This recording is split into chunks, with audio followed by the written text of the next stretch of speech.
Cold, snowy day here in the Chicago suburbs.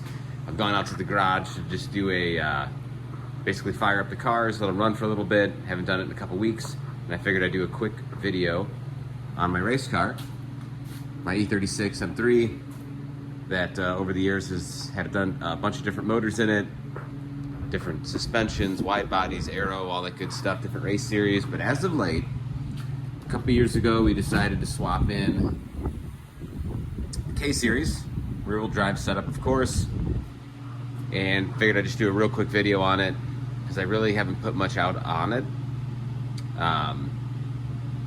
No real surprise there because I don't really put a ton on social media, although I've decided as of a few weeks ago to give it a shot, so here we are. So it's got a K24. It's sitting on a factory subframe with the 625 Inc mounts. Motor sits a little bit high, but I've dealt with that by putting a small hole in the hood, running this reverse scoop here. But this is by far the best option. I've ran it effectively mid-engine rear-wheel drive, where you can see we modified the firewall and it sat way far back there, but it really opened up a whole bunch of issues with the way the mounts were made and the fore-aft movement of the motor. And then we did a custom subframe where it moved the steering rack super far forward and the car handled like absolute shit. It introduced a ton of anti-Ackerman. You couldn't get the car to get into the corners. It was like infinite scrub. So out of frustration, I figured just give this a shot. And honestly, it's worked the best. The car drives great. You can finally feel the benefits of taking 150 pounds off the nose of the car. So that's the motor. Currently, we're waiting to tune it. It's gonna be going to Rudd's Racing here shortly, where Rick from Hall Tech and Calibrated Theory, Drag Cartel 2.2 cams and valve train just recently back in the car, and he already has a tune for it. So he'll brush it up, and then I think we'll put on a GLTC tune. We never got around to doing it last year with the cams, just to see where the car would fit, and then just doing a quick run through on the car. I added a passenger seat for the first time I've actually ever owned this car. It was built in 2012, started racing in 2013, so now it's gonna be kind of cool to take people out.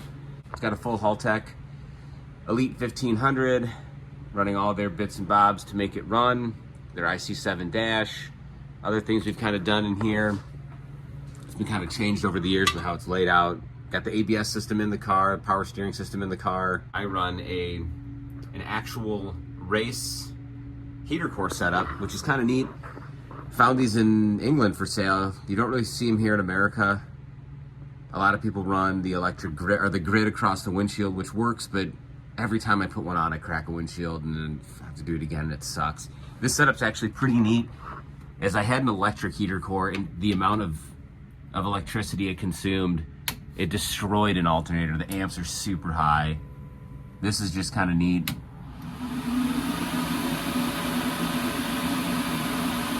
It's got a ton of flow, which is neat because the electric one like I had, there was no real fan speed.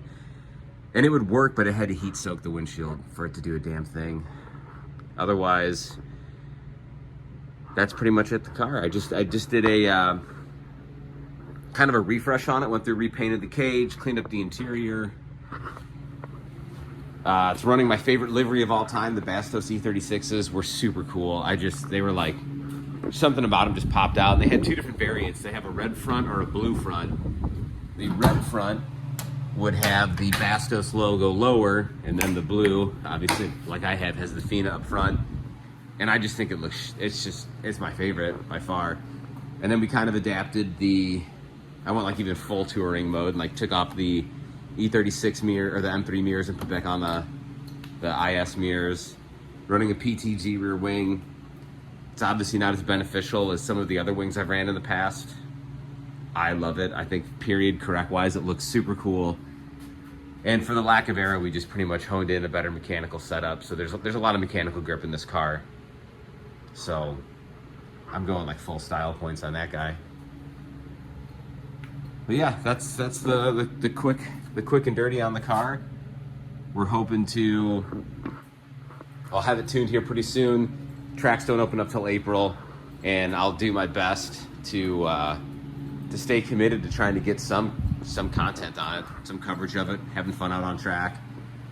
Looking at trying to get some new wheels too. This car really needs a nice set of white wheels, but I don't want something like these Apex Forge wheels, because it'd just be insanity to keep them clean.